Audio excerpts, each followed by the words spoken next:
40% be in person regular, and one of them is going to be remote.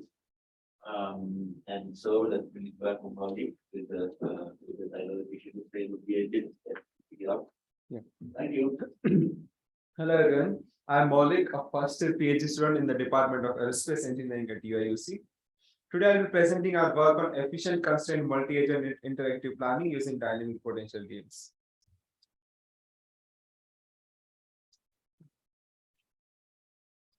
As the world is rapidly moving towards autonomy, humans and robots will no longer work in isolation. They'll be sharing large parts of their operational space, and they'll be interacting with each other a lot.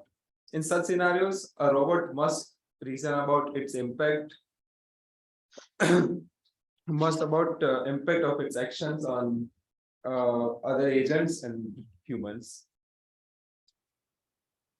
In this work, we model interactions between robots and humans as a dynamic game. Consider a scenario involving a human, a robot, and two drones carrying an object.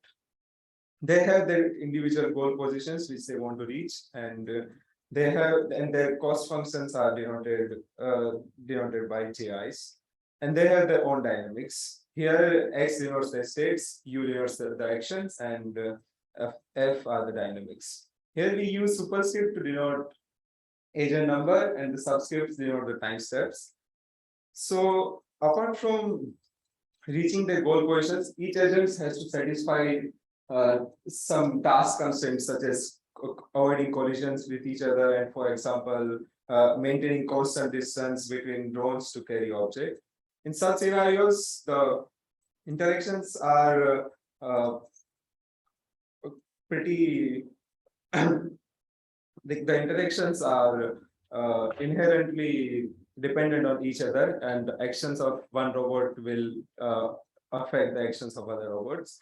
So game theory provides pretty strong mathematical formulations to model such scenarios, and it is observed that seeking Nash equilibria generally produces pretty interactive and intuitive trajectories.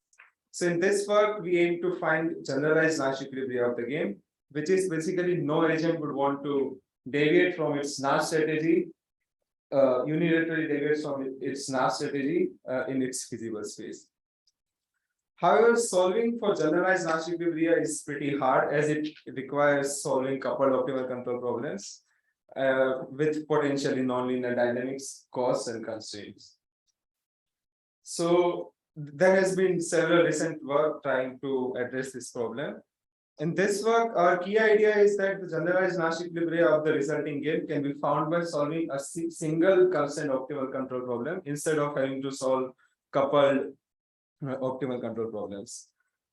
We show that under certain cost structures, constant trajectory planning problem can be cast as a constant potential dynamic game, which can be solved through a single agent optimal control problem. For this, we leverage potential dynamic games. Consider a game represented by n coupled optimal control problems. If the game is a potential dynamic game, you can find a potential function P such that instead of having to solve this coupled optimal control problems, you can solve this single agent optimal control problem, and you will recover the Nash equilibria of the original game. So now I provide the sufficient conditions for existence of constrained potential game. Consider the interactive scenario discussed earlier.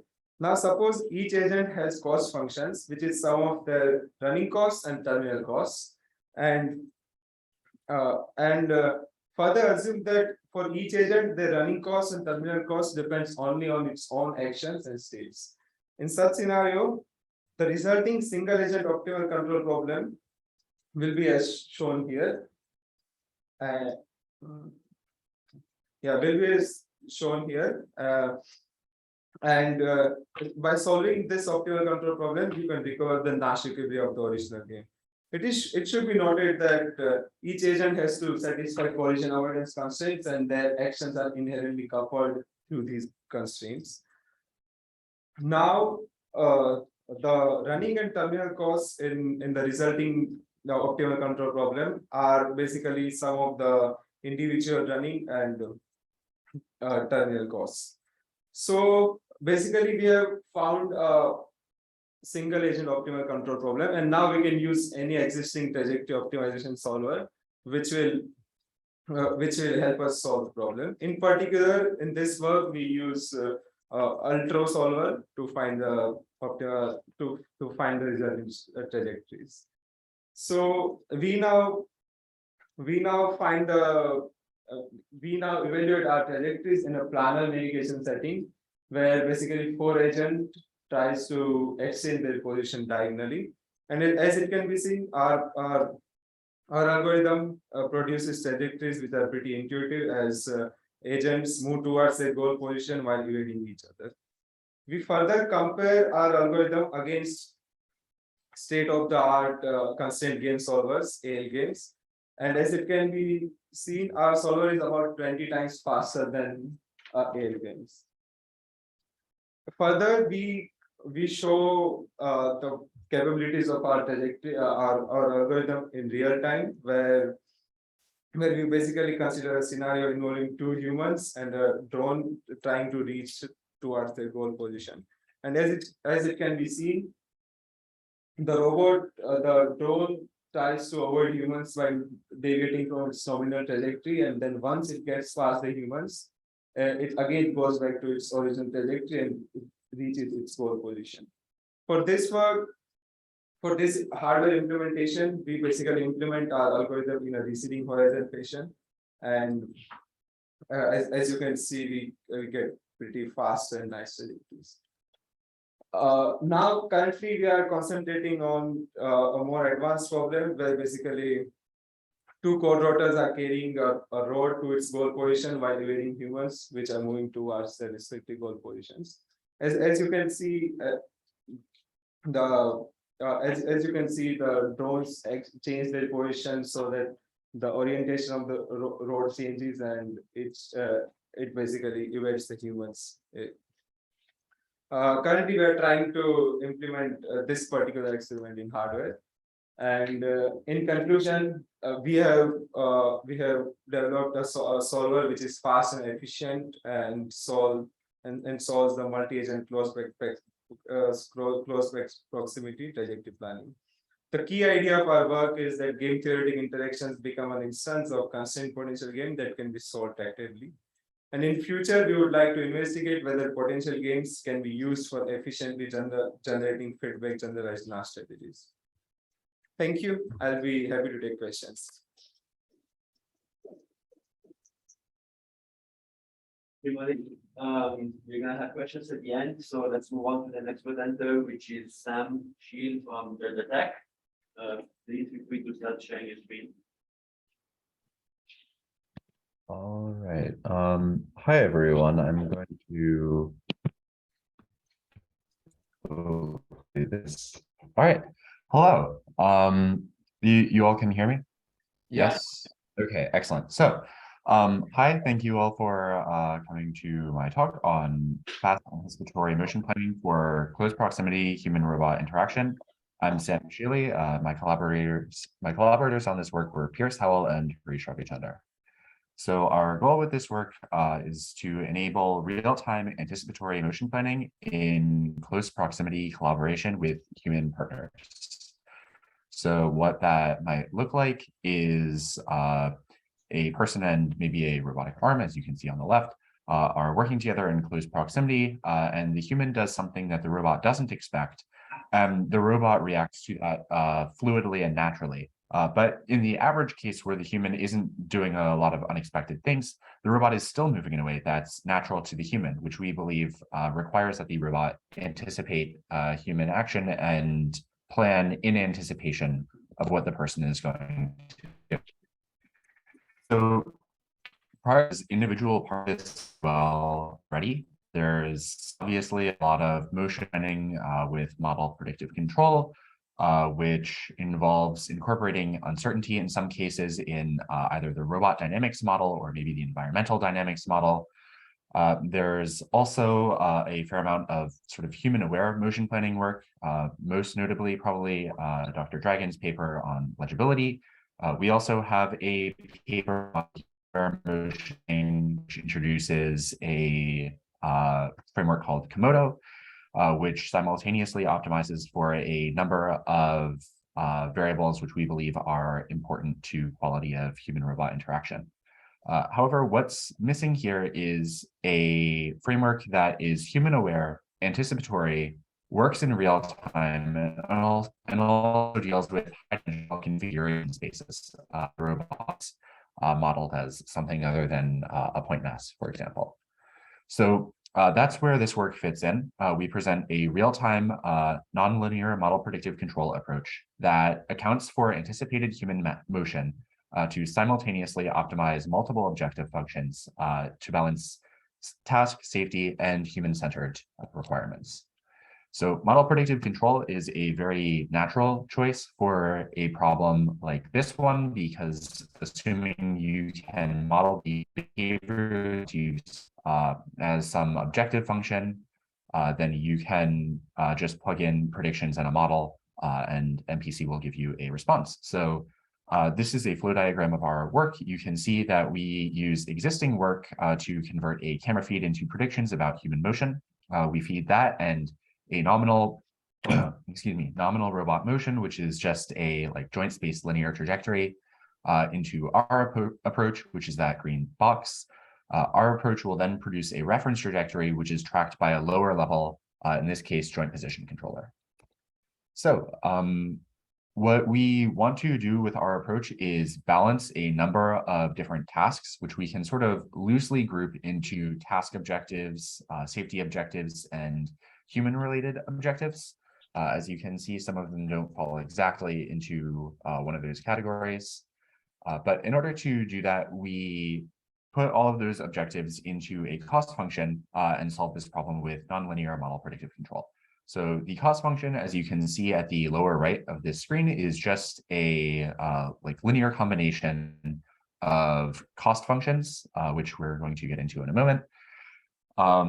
The one important thing to note is that the model predictive control does assume that it works on a receding horizon basis, right? So it's not optimizing an entire trajectory at once, it's optimizing portions as the robot and human move.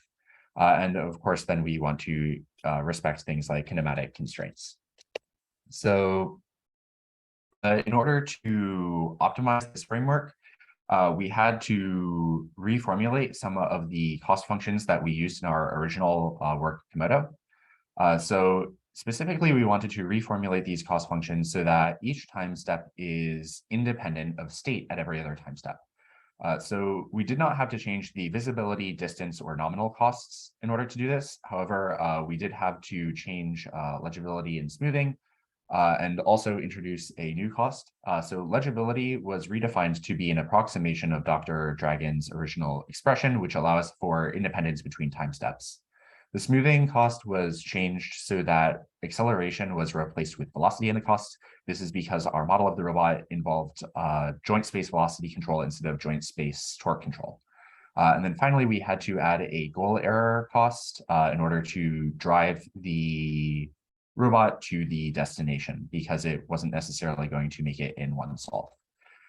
And that defines the linear Cartesian distance along with orientation, or an approximation of like a quaternion loss function for orientation error.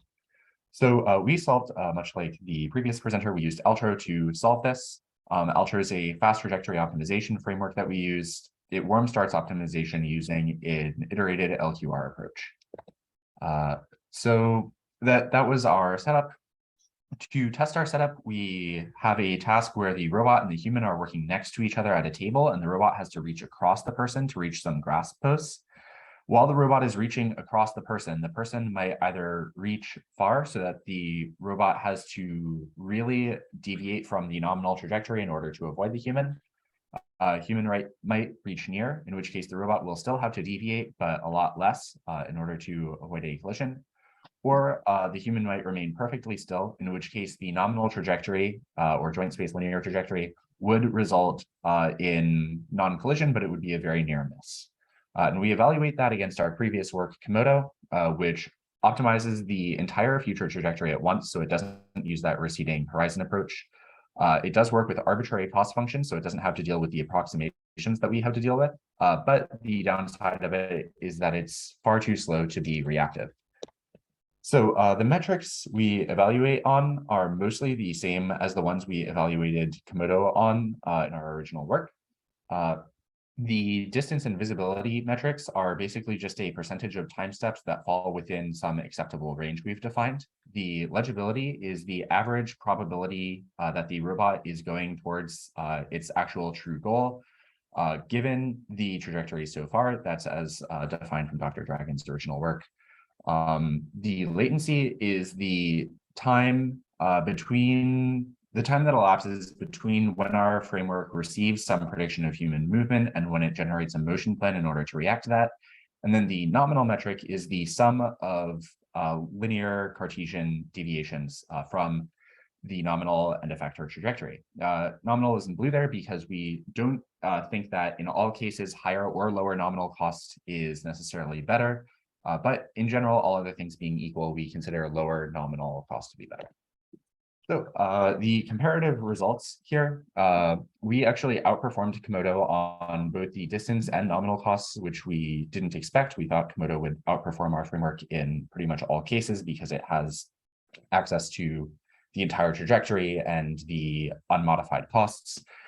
But we did outperform Komodo in two costs. They outperformed our work in visibility and legibility, which we'll talk about in a moment. But the big point here is the latency point. So Komodo took 125 seconds on average to optimize trajectories. Our work took just 318 milliseconds, which means that we got a more than 400 times speed improvement over Komodo. So in conclusion, Komodo result or invisibility, we believe is most likely due to the approximation we use, and the visibility most likely due to the fact that we're using that receding horizon approach as opposed to optimizing over the entire trajectory like Komodo does. However, we outperformed Komodo on distance, deviation from nominal, and latency. And again, that latency difference really is a difference in kind, not just extent, because our latency is low enough for real-time application, which is really different. So we do have some limitations associated with our work. Most notably, we had to balance the cost weights manually. There wasn't an automatic way that we've developed to do that yet. We also assume that the human is non-reactive to the robot. So as we optimize the trajectory, we don't change what we think the human will do. So that's what we have. I guess questions are at the end, not now, but I'd be happy to answer any you have when it's the appropriate time to do that. Thank you.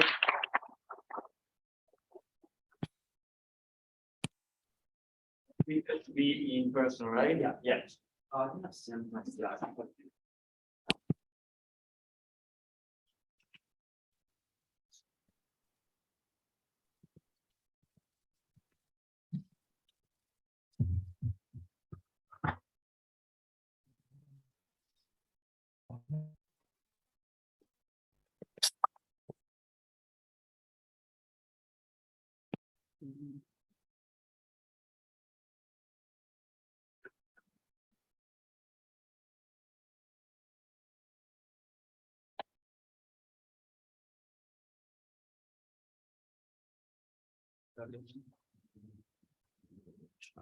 Okay.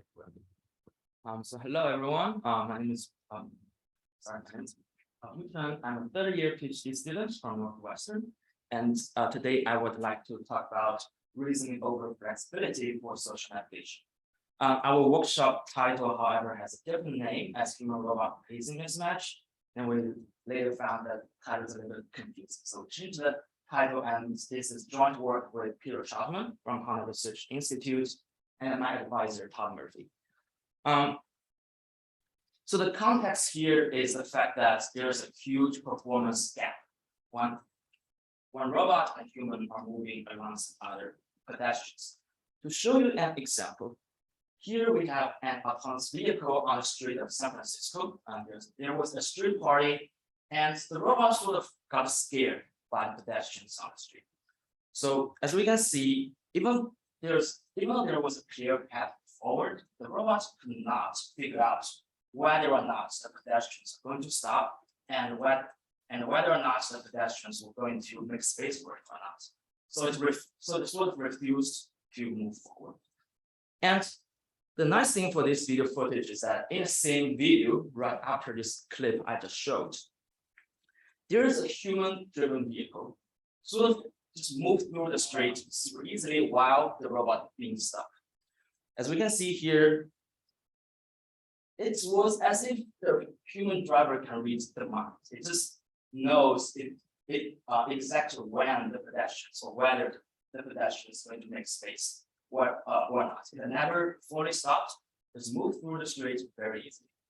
So this comparison and this large performance gap really got me curious about what causes this gap. I believe there are many factors that causes this gap.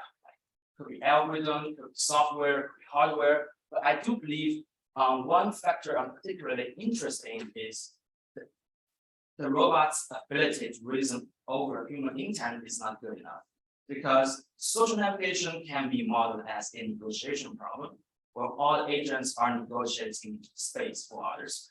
I give a little space for you, and you give a little space for me, then we're all safe and we can all pass through. And in negotiation, one really important question is to know what others want and how much they want their thing. Today I will focus on an even narrower question, which is when we are reasoning, or when the robot is reasoning over human intent, which aspects should it consider? Through the rest of my talk, I'll stick with this toy example, which I call a bottleneck. So what happened here is we have one robot and one pedestrian. They are moving toward each other from a relatively open space through a narrow bottleneck. It can be a door like that, it can be a hallway, but the assumption here is the bottleneck is wide enough for both agents to pass through simultaneously. And when it comes to intent modeling, there are two fundamental elements. The first is go. I know go usually refers to the position the agent wants to go, but here what I mean is we assume every agent wants to follow a preferred path. For example, if I want to go through the door, I would prefer to go straight to the door with a desired velocity, and that's what I mean. All the agents want to follow a preferred path. And another important element is flexibility. Is how much do I want to follow the preferred path?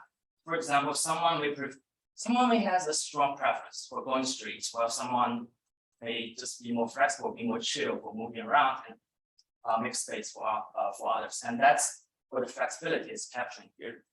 And when you combine these two elements, we have our intent. And in other contexts, it may be called an objective function, a reward function, or a preference. However, even though we model intent with both elements, with both go and flexibility, but when the robot is reasoning over intent, the reasoning is often limited to the go, the path only. What I mean here is we often assume the flexibility is fixed, and the go is just, and the purpose of the algorithm is only to find and joint optimal path. The assumption here is the robot is doing a receding horizon planning. So it's sort of planning its own path for a given horizon, but also predicting the human's reaction for the planned trajectory. This makes sense, but there's one problem just kept bothering me. So what if the flexibility is wrong? Because if we fix the flexibility that's reasonable when the agents are in open space probably does not make sense when they're passing through each other in a narrow corridor. So how about reason over both the go and flexibility? So instead of finding the joint optimal trajectories, how about we find a joint optimal trajectory and flexibility, sort of something like here. Here, the solid line is the joint optimal trajectory, and this dashed envelope is the visualization for the flexibility. This is an ongoing project, but I do have some very early stage results I would like to share. So what happened here is we did a simulation for the co-evolution of intent of go and flexibility. So the robot, the blue dot here, again, is a receding horizon planning. It's trying to anticipate a trajectory for a foreseeable future while predicting the human's reaction. This is an iterative optimization process, so you're sort of seeing the convergence of the joint optimal intent for both. And again, the solid line is the preferred path, and the dashed envelope is the evolution of flexibility for both agents. A better way to visualize this is probably when this iterative optimization converges, we visualize the intent at every single time step. And that's what you see here. We do assume the intent at every time step is a two-dimensional Gaussian, where where it has the highest likelihood will be the goal, and the standard deviation of the Gaussian will be the flexibility. And the key observation here is, if we are thinking about with this mindset of co-evolution of go and flexibility, it actually provides more insight for what's happening here. We're not just modeling where they want to go, and we're also modeling how much they want to go that place. And as we can see, when the two agents sort of in robot's mind, it's picturing the scenario where they, when the robot and the human approach each other at the door, they sort of shrink their flexibility, so to fit through the bottleneck. This is all we got so far. And as we move forward, many questions just emerge. And here I want to share a few. So the first thing is, can we move beyond the Gaussian assumption? Gaussian is numerically very nice. It has closed form expression and the main operations on Gaussian. Inner products, L2 norm also have closed form expression. But Gaussian is first, it's unit model, and it's symmetric. But in reality, is human flexibility really, will human flexibility really follow that pattern? Some people may have a stronger preference for going to right than left, or the flexibility can even be multi-model. So a question we face here is, how do we move beyond the Gaussian assumption? And the second question is, how can we verify this theory, if it's true or not, from real human subject data? We just got our IRB approved, and that's the question we immediately face when we start to collect how real pedestrian trajectories. Because path and go are visible, we can just record path and we see that that's the goal. But flexibility is invisible. It's sort of a latent variable and internal variable. And the question we are facing here is, how can we capture this latent variable from the visible human trajectory data? So the two takeaways I want to share here is, first, I believe reasoning over both the go and flexibility can provide more insight for human robot collaboration. Something interesting will happen when considering the evolution of both. And the second is, there are just many more questions that will need to be answered in this, in my opinion, very exciting direction. And I hope my small talk can inspire some new insights or ideas in this direction. Thank you.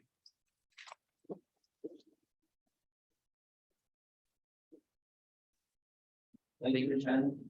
So because we are already 15 minutes late, I think we should be probably ending it here, take a coffee break, and I was thinking of convening at 10:35 so that we can have a 2-minute break, and then we can start back with the therapy, which is our next speaker. Thank you all.